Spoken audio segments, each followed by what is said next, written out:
Buenos días a todas y a todos. Muchas gracias por haber asistido a esta convocatoria de comisiones obreras para abordar la cuestión de los discursos de odio, aprovechando la visita de José Antonio Moreno, que es nuestro responsable confederal de Migraciones y Antifascismo y además es miembro del Comité Económico y Social Europeo y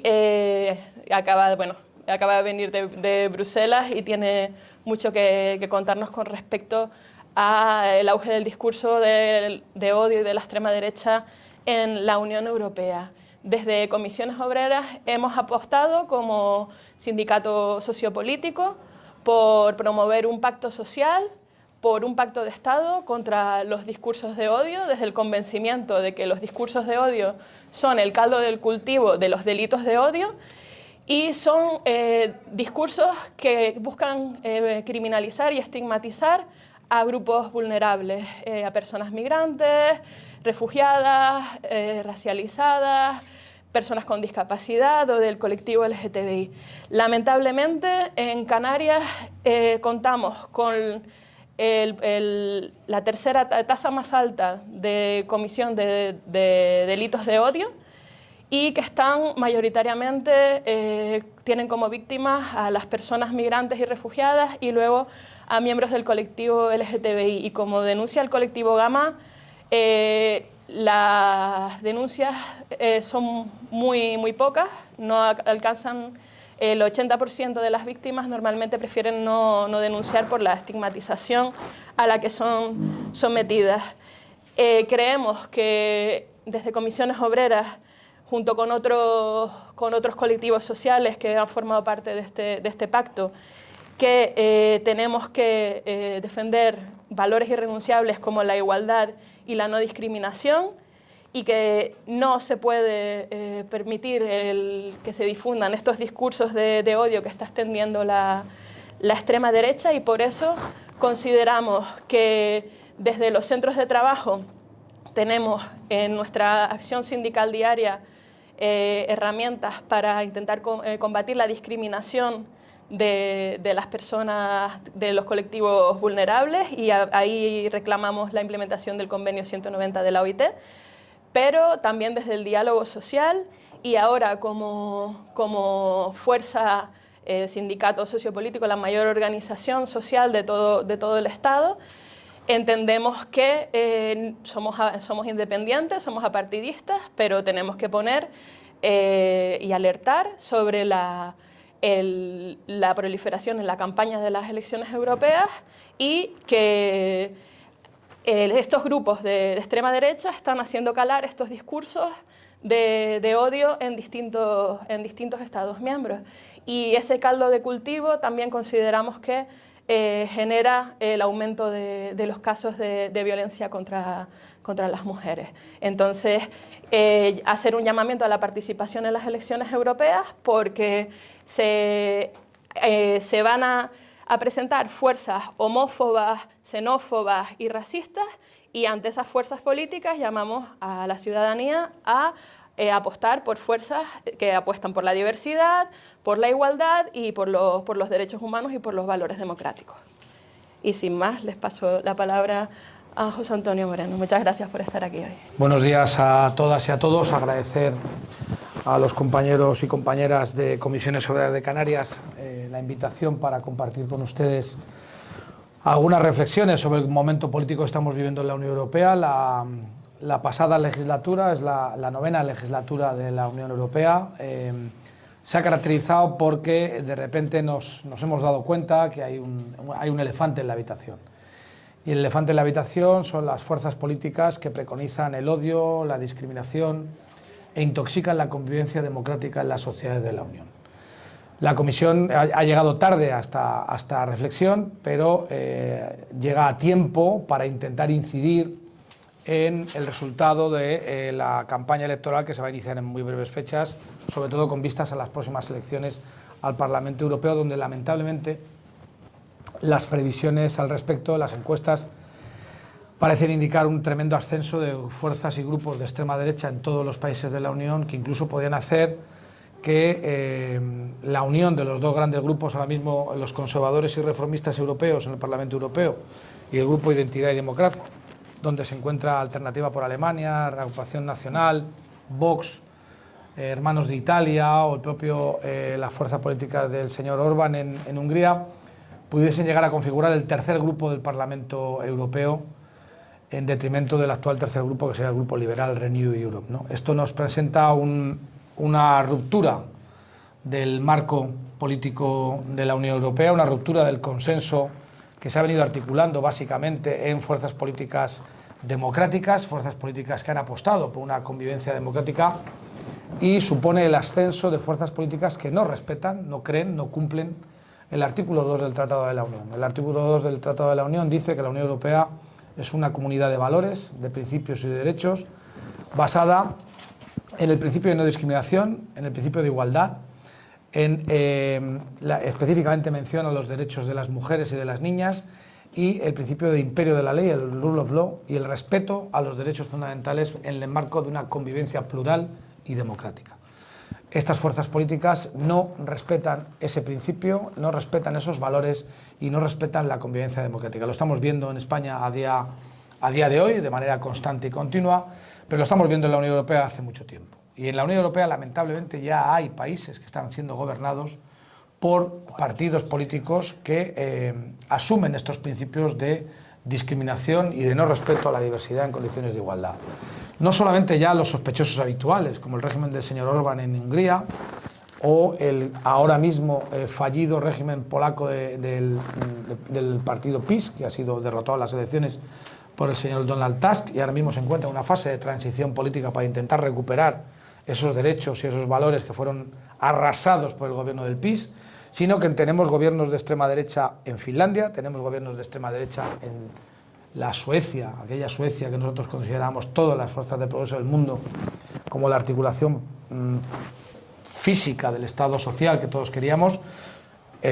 Los demócratas suecos han llegado al gobierno, los verdaderos finlandeses han llegado al poder en Finlandia, y la última mala noticia es la entrada en el gobierno del señor Geert Wilders en Holanda, más allá del caso paradigmático de la señora Meloni en Italia. Por lo tanto, el riesgo es cierto y es un riesgo severo. Y no es un riesgo solo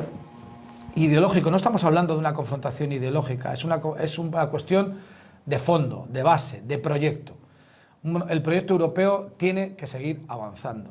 Y el proyecto europeo es un proyecto de un Estado social y democrático de derecho en los países que configuran la Unión Europea, los 27 Estados miembros,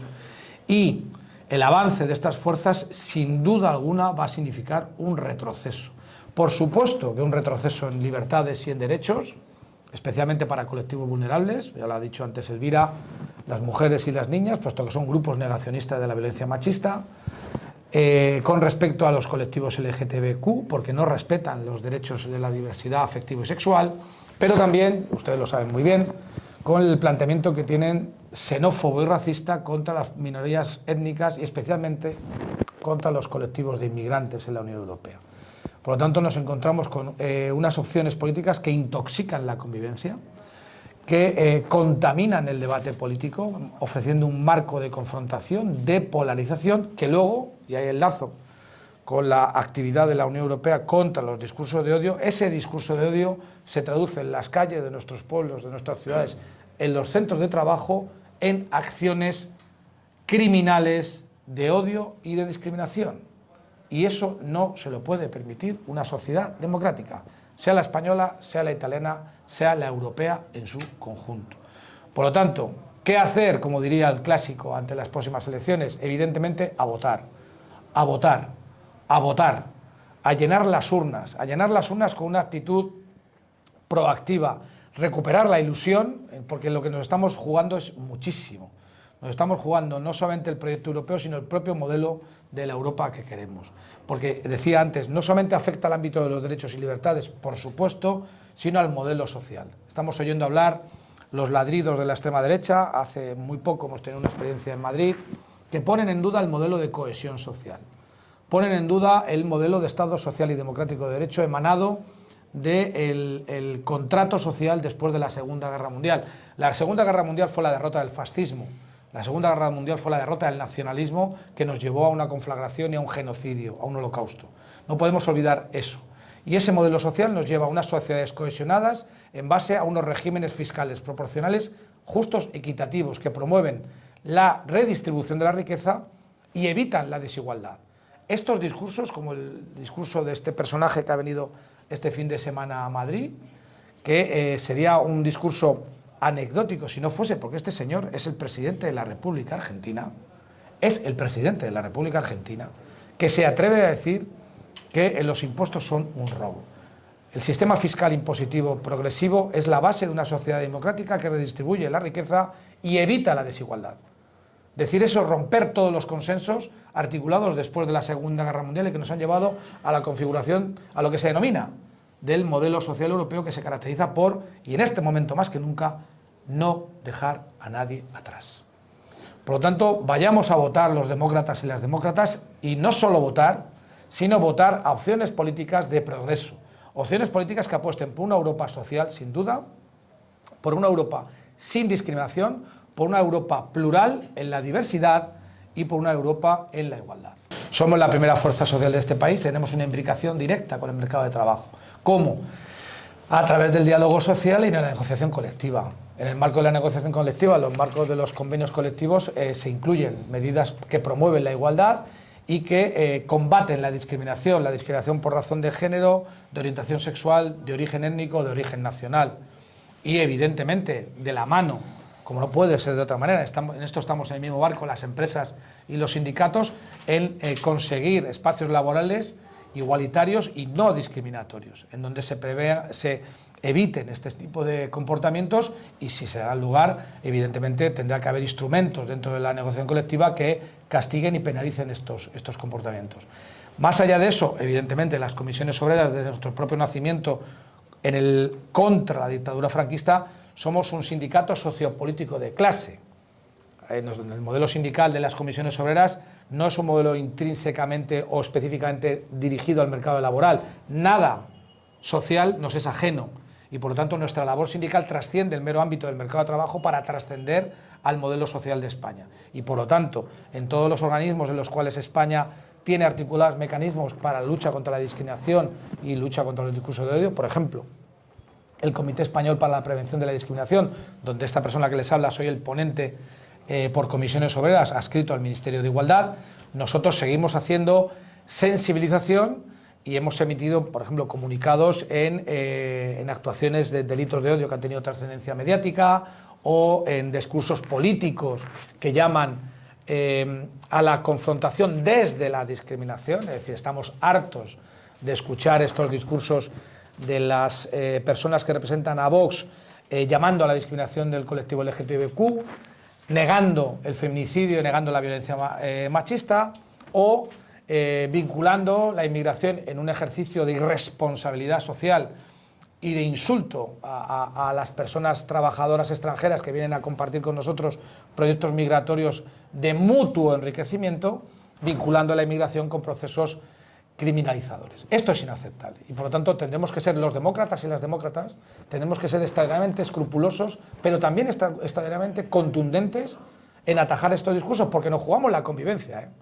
nos jugamos la convivencia y eso es una cosa muy seria. Obedece al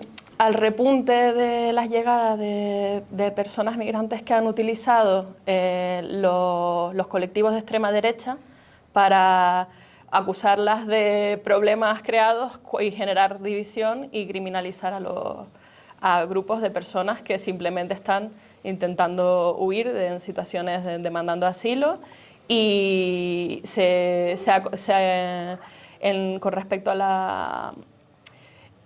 con respecto a los porcentajes, es que somos la tercera, no solo como denuncia el Consejo para la Eliminación de la Discriminación Racial o Étnica, que después de Andalucía y de Madrid, Canarias es la tercera comunidad autónoma, según el informe de 2022, en el que recibieron más denuncias por discriminación racial y étnica, sino también por discriminación del colectivo LGTBI. Y con respecto también a la pregunta anterior de las medidas concretas que desde Comisiones Obreras vamos a promover desde el ámbito laboral, quería llamar la atención de una herramienta muy importante que estamos ahora mismo negociando desde Comisiones Obreras y UGT en el diálogo social con la patronal, que es el desarrollo reglamentario de la ley trans y LGTBI para llevar a la negociación colectiva la implementación de la ley trans y LGTBI